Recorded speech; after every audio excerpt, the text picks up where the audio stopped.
Korem 044 Garuda Dempo, Gapo, di momen silaturahmi dan launching aplikasi Korem 044 Gapo, meminta doa dan dukungan warga Sumatera Selatan khususnya Kota Palembang, membangun zona integritas menuju predikat wilayah bebas korupsi, WBK tingkat nasional.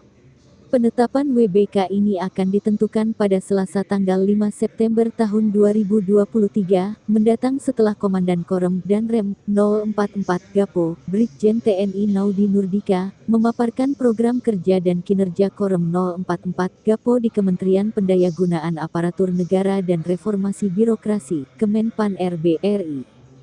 Saya ingin memberikan informasi kepada teman-teman khususnya masyarakat, bahwa Korem 044 Gapo sedang melaksanakan kegiatan pembangunan zona integritas di mana tanggal 5 September saya akan melakukan paparan di Kemenpan RB, ungkap Komandan Korem dan Rem 044 Gapo, Brigjen TNI Naudi Nurdi.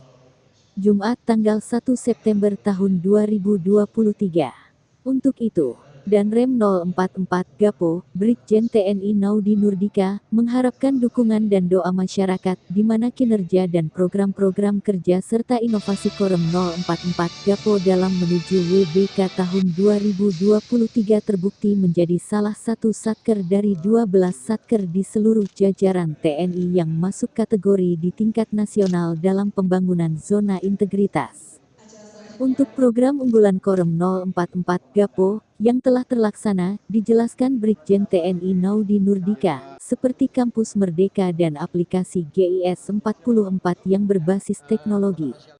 Program Kampus Merdeka di sini Korem 044 Gapo bekerja sama dengan perguruan tinggi menciptakan aplikasi teknologi dan aplikasi GIS 44 yang dapat diakses anggota TNI khususnya Korem dan masyarakat, yang bermanfaat mempersingkat waktu dan pelayanan serta memangkas birokrasi.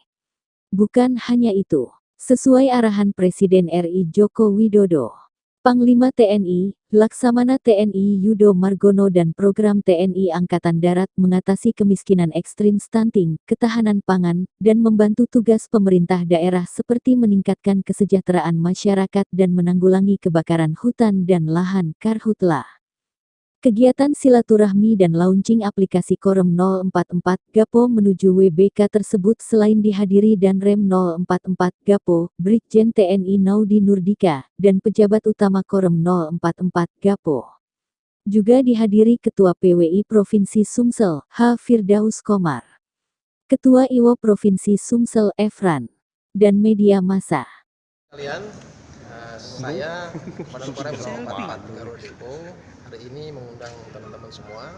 Intinya saya ingin memberikan informasi kepada teman-teman dan khususnya masyarakat bahwa Korem 044 Garuda Dempo sedang melaksanakan kegiatan pembangunan zona integritas, di mana tanggal 5 September saya akan melaksanakan paparan kepada Kementerian Pan RB, karena Korem 044 Garuda Dempo menjadi salah satu satker dari 12 satker di seluruh TNI yang masuk kategori tingkat nasional dalam pembangunan zona integritas.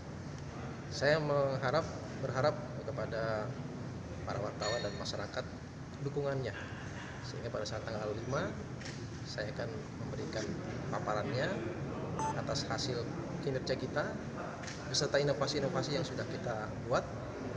Mudah-mudahan tanggal 5 tersebut menentukan dan satuan kami atau satker kami bisa mendapatkan predikat wilayah bebas korupsi.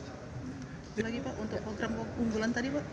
Ya, program unggulan kita ini ada beberapa juga terkait dengan arahan Bapak Presiden, kemudian Panglima TNI dan program unggulan Angkatan Darat. Arahan Presiden salah satunya adalah bagaimana kita bisa mengentaskan kemiskinan ekstrim. Kemudian juga beliau menyampaikan tentang masalah ketahanan pangan. Bagaimana kita juga dituntut untuk membantu pemerintah daerah untuk meningkatkan kesejahteraan masyarakat. Juga termasuk karhutla. Jadi termasuk karhutla di 6 provinsi prioritas yang menjadi sorotan, yang sering terjadi kebakaran dan lahan. Yang Sumatera Selatan juga ini menjadi pantauan. Nah, itu beberapa kegiatannya adalah diantaranya program-program unggulan seperti mengatasi stunting. Yang kita ketahui bahwa Sumatera Selatan sekarang mengalami penurunan, alhamdulillah ya. Jadi tingkat stunting, prevalensi tingkat stunting itu yang tadinya 24% sekarang menjadi 18%. Nah, itu juga ya termasuk kami juga ikut andil di situ untuk terus ya bersama dengan pemerintah daerah untuk membantu penanganan stunting. Kemudian masalah ketahanan pangan, kami membuat program agrowisata teknologi. Agrowisata teknologi itu sebenarnya bagian daripada solusi permanen dari kebakaran hutan lahan. Kita ketahui bahwa di wilayah Sumatera Selatan ini banyak lahan yang terlantar, yang masyarakat kebiasaan membakar, yang membuka lahan dengan bakar.